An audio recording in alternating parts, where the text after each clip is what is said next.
मैत्रिणींनो, आज मी तुम्हाला एक खूप महत्त्वाचा विषय सांगणार आहे. मला अनेक जणी नेहमी विचारतात की तुझी 3 मुलं आहेत, त्यातलं एक 2.5 वर्षाचं छोटंसं बाळ आहे, तरीही तू एवढी बाहेर कशी काय जातेस किंवा ट्रिप कशी काय अरेंज करतेस. मध्यंतरी पण मी 4 दिवस हॉस्पिटलमध्ये ॲडमिट होती, त्यावेळेला तू कसं अरेंज केलं होतं आणि तुला हे सगळं कसं जमतं. आणि खरं सांगायचं तर याचं उत्तर एका शब्दात आहे की नियोजन. माझ्याकडे पण दिवसाचे तेवढे 24 तास आहेत, पण कुठेही बाहेर जायचं असेल ना तर मी काही दिवस आधीपासूनच तयारी सुरू करते.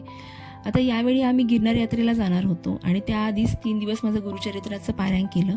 पारायण पूर्ण झाल्यावर माझे जे फॅमिली मेंबर्स आहेत त्यांनाच बोलवून मी उद्यापन देखील केलं.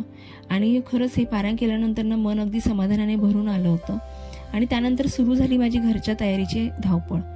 मुलांसाठी टिकणारे पदार्थ मला खरं तर करून ठेवायचे होते, म्हणून मी गुळाची जी भजी असतात, गव्हाच्या पिठामध्ये गुळ मिक्स करून करतात, त्याला आम्ही गुळभजी म्हणतो, ती गुळभजी तयार करून ठेवली होती. आणि कांदा, टोमॅटो आणि खोबऱ्याचं असं छानसं वाटण तयार करून ठेवलं होतं. आलं लसूणची पेस्ट त्याच्यामध्ये मी ॲड केली होती. त्याच्यानंतर उपीटचं प्रीमिक्स तयार करून ठेवलं होतं. गोड शिराचंही प्रीमिक्स बनवून ठेवलं, म्हणजे फक्त पाणी घातलं गरम की काही मिनिटात गरमागरम उपीट आणि किंवा शिरा तयार. रताळ्याचे छान गुलाबजाम तयार करून ठेवले होते. बासुंदी 1 लिटर दुधाची बनवून ठेवली होती. मक्याचे कणीस साफ करून ठेवले होते की जेणेकरून लगेचच ते फ्रीजमधून बाहेर काढले की भाजून मुलांना देऊ शकतात माझे मिस्टर. अशा प्रकारे ते प्रिपरेशन पण करून ठेवलं होतं. डाळिंब व्यवस्थित सोलून ठेवले होते. 3 डाळिंब सोलून फ्रीजमध्ये एका काचेच्या बाउलमध्ये मी ठेवले होते.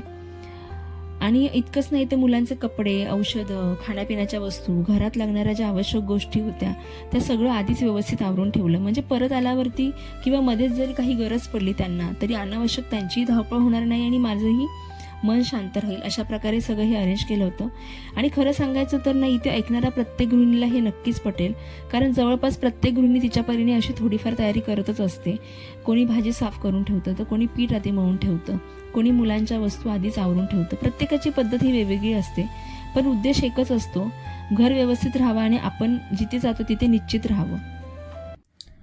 मी सुद्धा माझ्या परीने हे सगळं आधी करून ठेवण्याचा प्रयत्न करते, कारण मला एकच वाटतं, आपण बाहेर जरी असलो ना तरी आपलं मन घरामध्ये अडकून राहू नये. खरंच या सगळ्या तयारीचा सर्वात मोठा फायदा प्रवासामध्ये खूप होतो. सतत घरी काय चाललं असेल, मुलांनी काय खाल्लं असेल, किंवा मुलांना अजून कुठल्या गोष्टीची गरज आहे का, किंवा परत गेल्यावरती किती कामं आपल्याला पेंडिंग असतील, असे विचार देखील मनामध्ये येत नाहीत. त्यामुळे आपण ज्या ठिकाणी गेलो आहोत ना त्या प्रत्येक क्षणाचा मनापासून आपल्याला आनंद देखील घेता येतो. माझ्या अनुभवातून एक गोष्ट मी नक्की सांगू शकते की आधी केलेली जी छोटीशी तयारी असते ना ती आपल्याला खूप मोठी निवांतता देऊन जाते. प्रवास अधिक आनंदी होतो, मन शांत राहतं आणि कुटुंबासोबत किंवा आपण ज्या मित्रमैत्रिणींसोबत गेलेले आहोत ते सुंदर क्षण आपल्याला मनमुराद जगता देखील येतात. म्हणून मैत्रिणींनो, आपण सुपरवुमन बनायची खरंच गरज नाहीये, फक्त थोडंसं आधी नियोजन करण्याची गरज आहे. रोज थोडं थोडं काम केलं तर शेवटच्या क्षणी ताण येत नाही आणि बाहेर पडतानाही मन अगदी हलकं राहतं. कारण तयारी ही फक्त घरासाठी नसते, ती आपल्या मनशांतीसाठी देखील असते. आणि योग्य नियोजनामुळेच प्रवास खऱ्या अर्थाने आनंददायी होतो. तुम्हीही कुठे बाहेर जाणार असाल तर आधी अशी तयारी करता का? तुमच्या काही खास टिप्स असतील तर मला कमेंटमध्ये नक्की सांगा. कदाचित तुमची एक कल्पना दुसऱ्या एखाद्या गृहिणीला खूप उपयोगी पडेल. तर तुम्हाला हा छोटासा व्हिडिओ कसा वाटला ते मला कमेंट बॉक्समध्ये नक्की सांगा. आणि व्हिडिओ आवडल्यास आपल्या व्हिडिओला लाईक, शेअर आणि सबस्क्राईब करायला विसरू नका. धन्यवाद.